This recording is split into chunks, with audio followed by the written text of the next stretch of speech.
Okay, here we are in Orlando, Florida, United States of America. Where are you, Jerry Dykeman 2037? Coming to have a chat. All those people commenting on YouTube about audio and hating on Matt the cameraman. Like Liam Neeson says in the movie Taken, I have a very special set of skills. I will search for you and I will find you. Where are you, Jerry Dykeman 2037 on YouTube? Where are you? I think that's him. He doesn't look very happy still. Is that Jerry? Is that Jerry? Jerry Dykeman 2037 on YouTube? Yeah, that's me. Hi, Jerry. I'm Matt. What are you doing here anyway? How's it going? Nice to meet you. I'm here doing a cross-country tour, trying to see what all the fans would like us to adjust on the YouTube channel. Besides the audio? Oh, there you go. Hi, Jerry. How are you? You're good, good. Yeah, this is a nice neighborhood. Yeah, it's not too bad. Got a lot of guys with cars here in this neighborhood. Yeah? Yeah. I see you got your own fair share of junk there too, like the boys. Yeah, I got too much junk according to the wife. I got my hearing aids in today, so I can.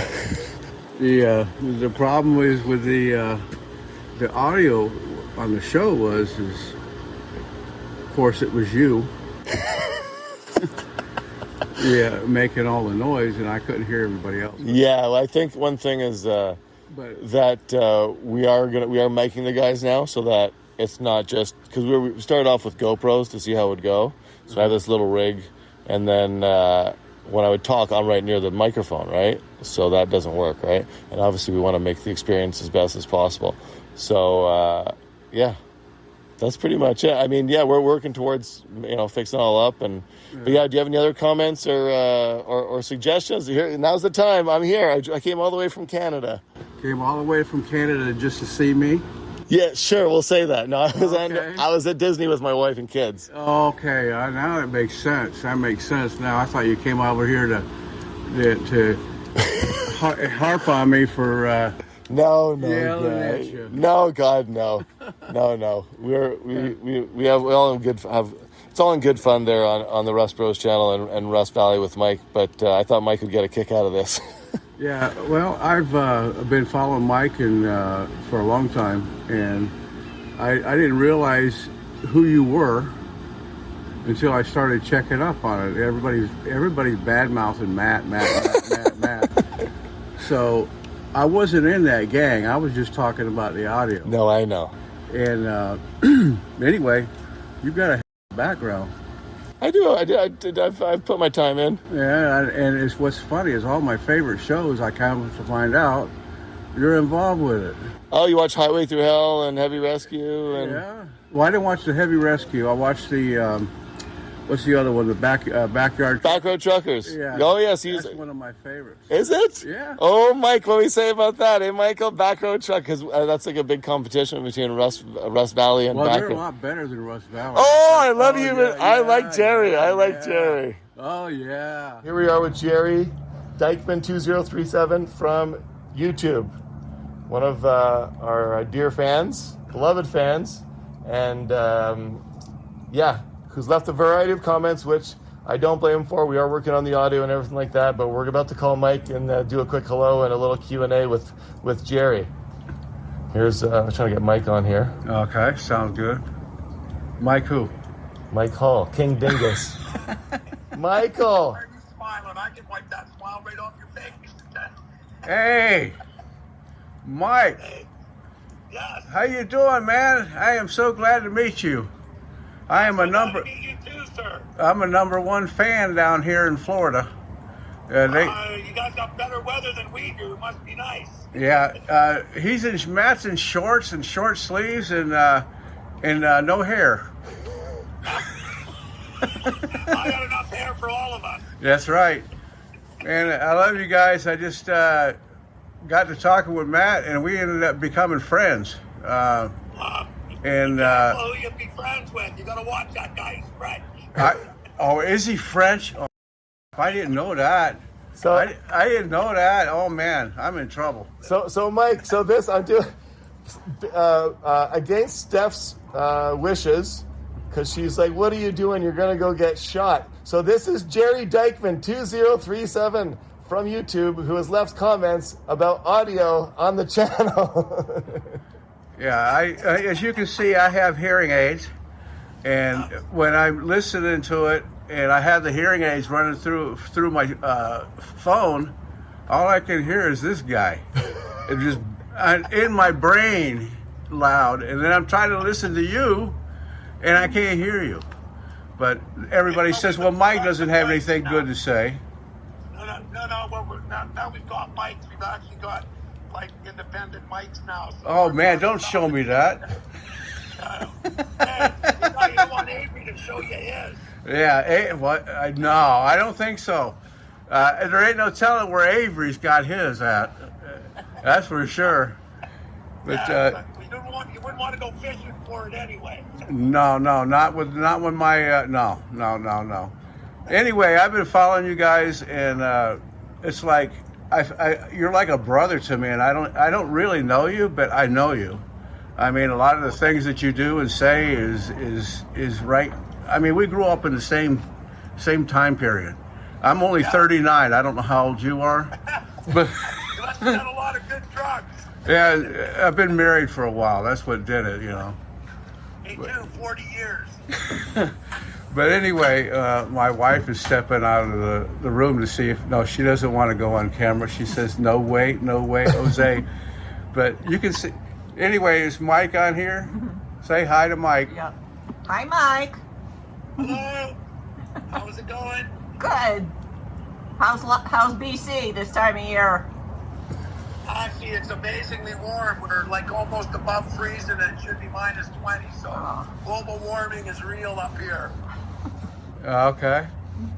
Yeah, so we're just here, Mike. I told Jay, I said, love to hear some thoughts on how we can improve the channel, because we're all ears and we're always open to suggestions. And like I told him, I said, Mike puts me through the ringer too, because Mike's favorite saying is, the beating shall continue until morale improves. And I agree with that. I think the beatings really ought to be hard on this guy.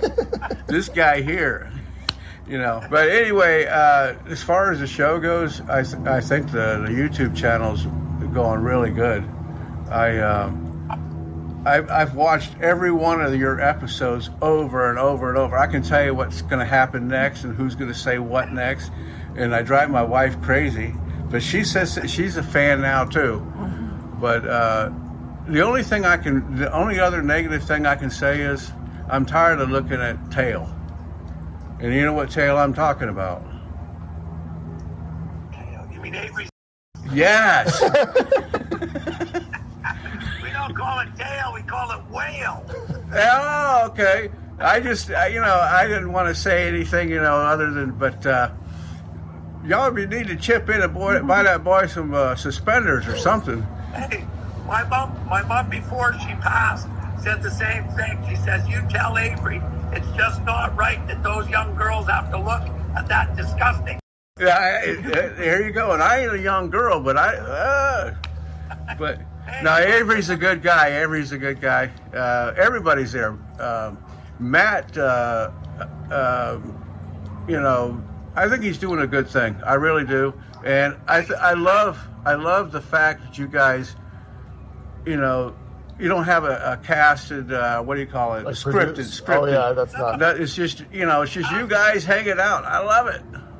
Ask Matt what happens when they try to get me. We call that the slippery slope.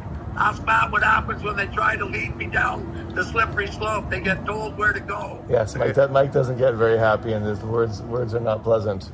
Oh no, Mike cuss? No way. And dinner gets very expensive. Yeah. All that bleep, bleep, bleep, bleep, bleep, bleep. It used to be on Rust Brothers. Yeah, what was it? You weren't cussing, were you? We were going to call it Roadrunner Restorations because all you were going to hear was beep, beep, beep. That's pretty funny. Yeah. Well, anyway, as far as the show goes, the only thing that I would improve is I can't think of anything really, other than the sound and audio, and it's sometimes I don't know what's going on with the cameras. Sometimes they're shaky. Yeah, we're working on that. We might get a gimbal, or depends on who's operating it. I'm pretty smooth, but then You have people like Mike that. Mike's. That's why when I tried to set it up and don't move it, right? And Yeah. But I mean, we aren't film guys, but we're trying. Mike, I think you and I are about the same age, and I wished I had your energy. Well, then you didn't do enough drugs when you were young. Well, I don't know about that. I don't know about that. We are a lot alike in a lot of ways. How old are you? So, I'll be 68. okay, yeah. Well, you're 1 year older than me. I just turned 67. Okay, yeah. I'm 60. February. Well, no, I'm 60. How old am I? I have to do the math. Too old to remember. Yeah, too old to I'm less than 70 and more than 50. Something like So that. what 68. year were 66. 56. 56. 1 year older than me. Yeah.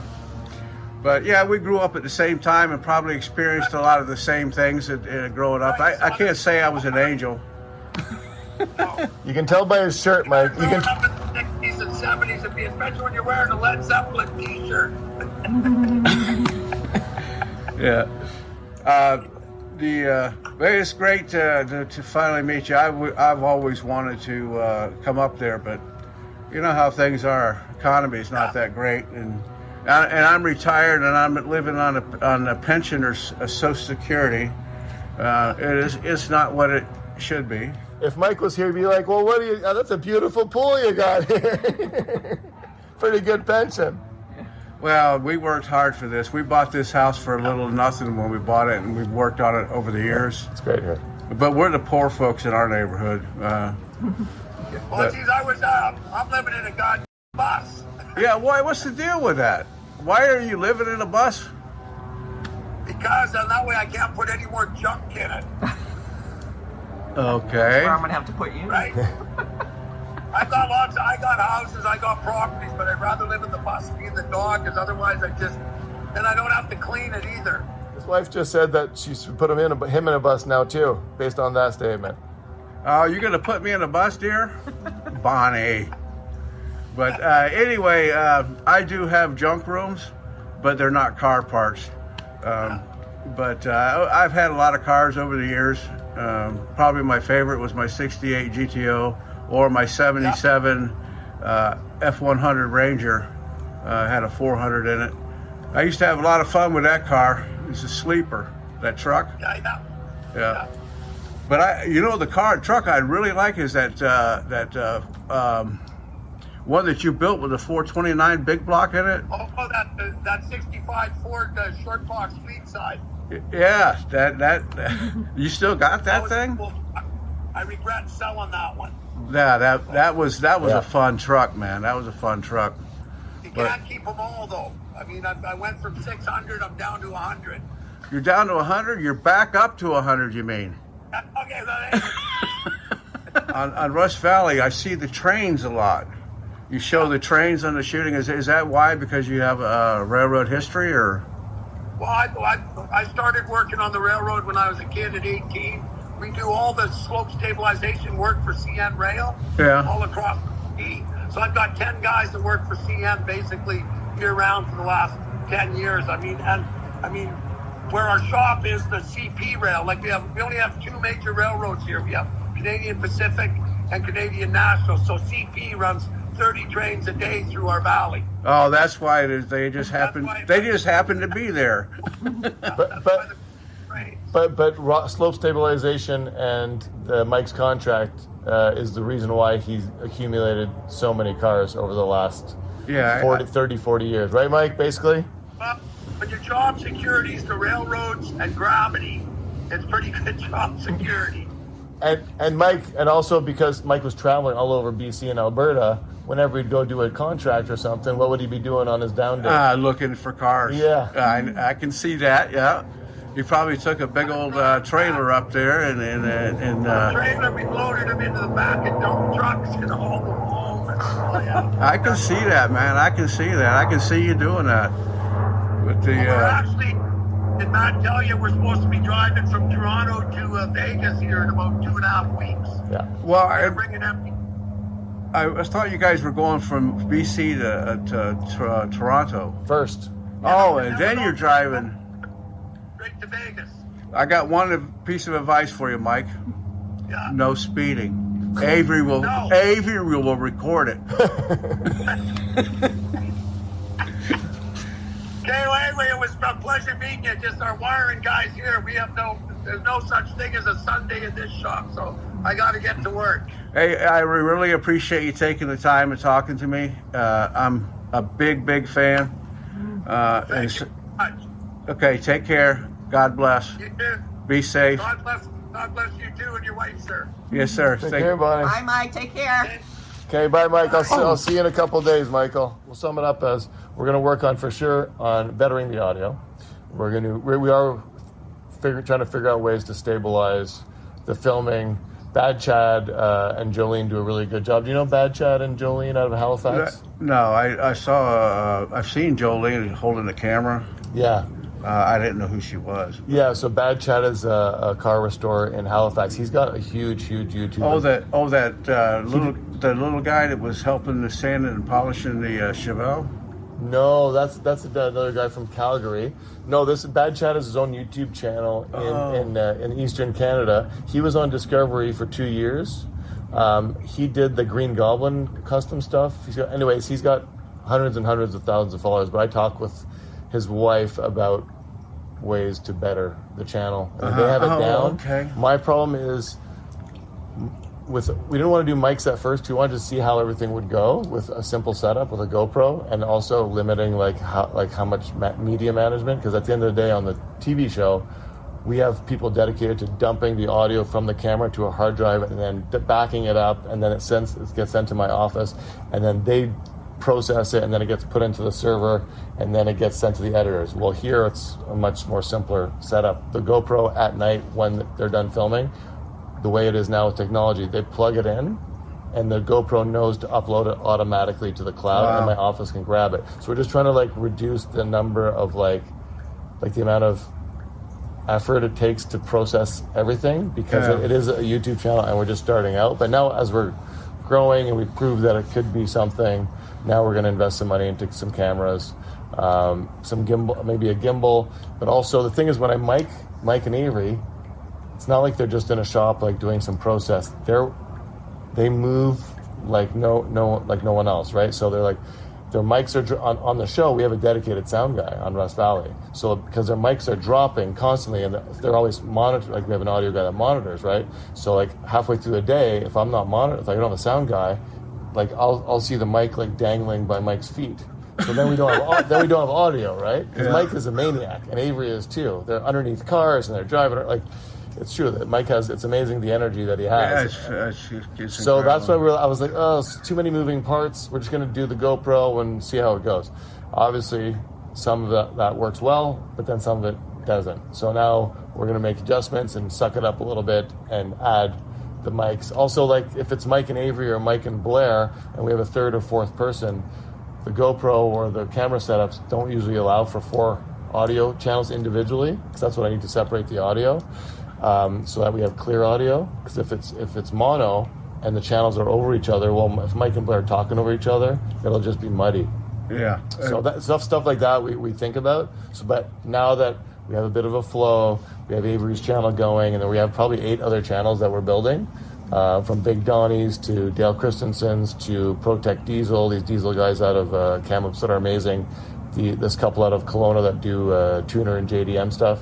We're able to have economies of scale with the editors in the office. I have 3 editors in the office, plus a supervisor for social media, plus a post-production guy, plus. So it costs a lot to run. So now that we're kind of finding our feet and kind of cheaped out on the camera stuff, if you will, to start, and the audio. But of course, we want to listen to the fans, and we want to improve. We're always wanting to improve, right? And I should probably talk less. The problem is that whenever I'm at the shop with Mike, when we're editing the Rust Valley, everyone just cuts me out. But usually, Mike's with Avery or with Cassidy or on the TV show, right? When he's in the shop, it's just him and Blair, or it's maybe just me and Mike. and Mike narrates along pretty good, but sometimes I'm just like, I just talk to Mike because he's a dear friend, right? But we should maybe reduce that too. I should maybe talk, like I've made an effort to talk a bit less, because it is about Mike, and I do understand that. I do appreciate that. So we're going to work towards that, and we're going to just continue to make it better, because we do think, I always thought, for the first time I met Mike, he is a special person. He really is. And he's become, like, I've known him since 2011, and he's become really like a second father to me. Father? No, wait a second. He's not that old. Wait a second. No, just in terms of business, he's given me a lot of very good business advice. Yeah. And he's a very good mentor in terms of like life stuff. And when I first told him that I was buying old hay and baling equipment, because my wife wanted horses and she liked horses, and we had moved back to my hometown, this small farm town, about an hour from Montreal, and he laughed at me. He's like, Matt, it's like, I'm rich and I can't afford horses, and you definitely don't make as much money as me, so you definitely can't afford horses. And he said, Matt, he's like, good luck with your baling hay on your 1 week off or 2 weeks off in the summer. He's like, but the happiest day of your life is going to be when you sell that baling equipment. And actually, a few months before Russ Valley got the go-ahead and green light in 2017, I sent him a video of, and it was interesting timing, a video of my baling equipment for sale, leaving the yard. And he called me right away without pay. He's like, how happy, is this the happiest day of your life? I'm like, it really is, Mike. It really, really is. I'm so happy because I made a deal with one of the local guys to bale the hay, and he would take half and I would take half, and then I don't have to worry about running out of diesel, having to drain the injectors because I ran out of fuel, running out of baler twine, old equipment needing to be welded up and breaking in the middle, like as a rainstorm, So anyways, Mike's been a great mentor to me, and Avery too, in certain respects. I mean, other respects, Avery is. I like Avery. He's funny. There's no one that loves life more than Avery. But sometimes he goes a little too far. But I can feel that. But usually he's. I mean, I like Avery, and he's a smart guy. A lot of people don't realize. A lot of times he'll stare at something and you can see his brain spinning, but yeah, he's a pretty sharp guy. When it comes to mechanics and hydraulics and anything equipment, because he grew up in the oil patch in the north, and he grew up with his mother, who is not an easy person, and they grew up without running water and a toilet. They had an outhouse. Yeah. And she raised him hard, but raised him to fend for himself, and that's why I'm like, Avery, can you get, like, anytime there's a vehicle that doesn't run and it has like the stuff that it needs to run, be it like a spark or wires, whatever, he can make it run. As long as it's not seized and it's got fuel and he can get a fuel and spark to it, he can get it to run. And that's what I love the most about him. Yeah. I mean, Avery's a hard person to deal with, as is Mike, as a producer, but I wouldn't change anything that I'm doing for nothing. Well, since I've been watching, I consider them like family. Sure. I mean, the way the whole format is, and it's like you're part of it. I don't care anything about cars, really. Just turn the key and it runs. Yay, good day.